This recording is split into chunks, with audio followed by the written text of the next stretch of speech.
유방암이 발생하는 데 있어서 술하고 관련이 있다. 말씀을 좀 드리고 싶거든요. 우리가 보통 술을 마신다 그러면은 술하고 관련된 암, 그러면 여러분도 아마 바로 간암 이야기 하실 거예요. 우리가 술을 많이 마시게 되면 간 경화가 오죠. 그 다음에 이게 이제 간암으로 넘어가거든요.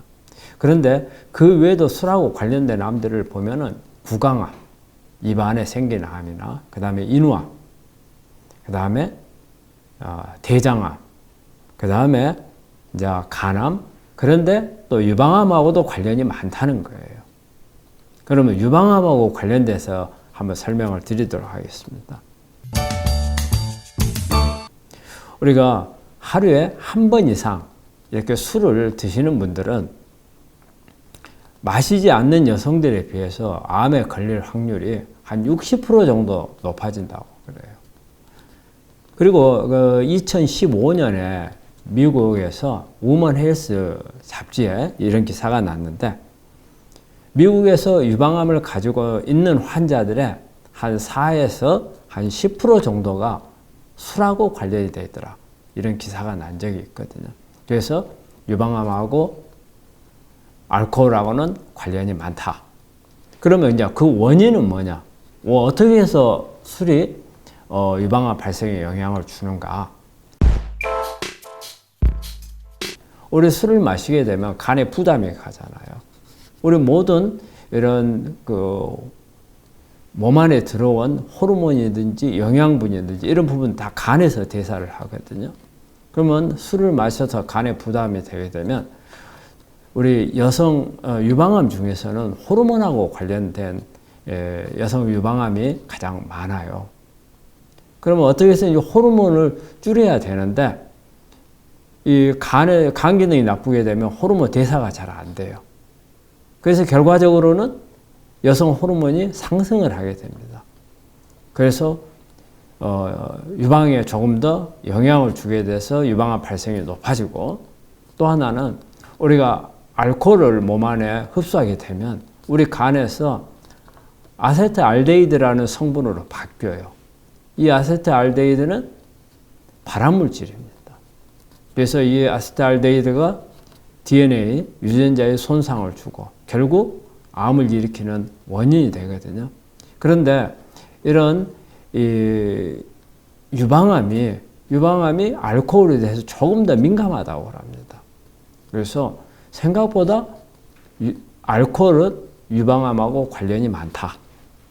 그래 보고 있거든요. 그러면 우리 알코올하고 유방암하고 관계에서 이런 어떤 특징적인 것을 한번 보자면은, 우리 유방암 발병에 있어서는 적정 음주량이라는 게 없다는 거예요.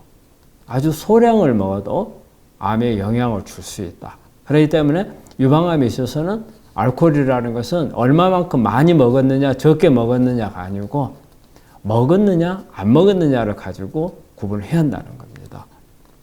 이 비만, 뚱뚱한 사람들이 암에 걸렸거나 폐경 후에 암에 걸리는 사람들이 하루에 술을 석 잔에서, 아니 일주일에, 하루가 아닙니다. 일주일에 석 잔에서 넉 잔 이상 술을 마시는 경우에는 이 암이 재발을 하거나 아니면 이걸로 인해서 사망하는 율이 1.5배 더 높아진다고 합니다.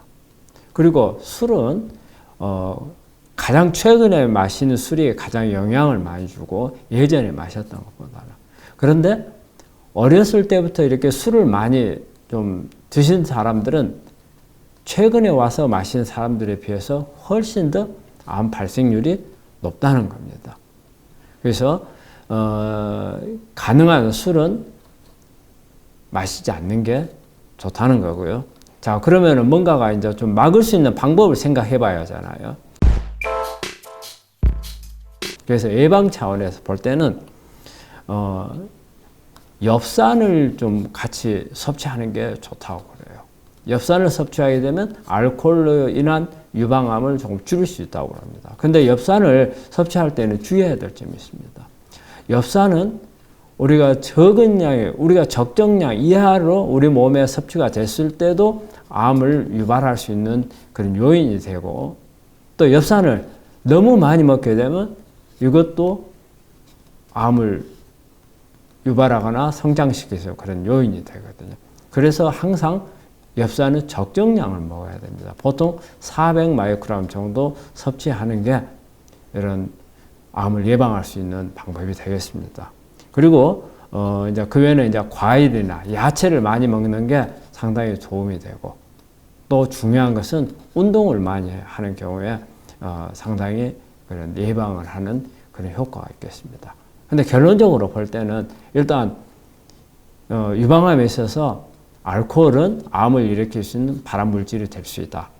그리고 양하고 관련이 없이 먹었느냐 안 먹었느냐가 중요하다. 그럼 결과적으로는 뭡니까? 술을 마시지 않아야 된다는 겁니다.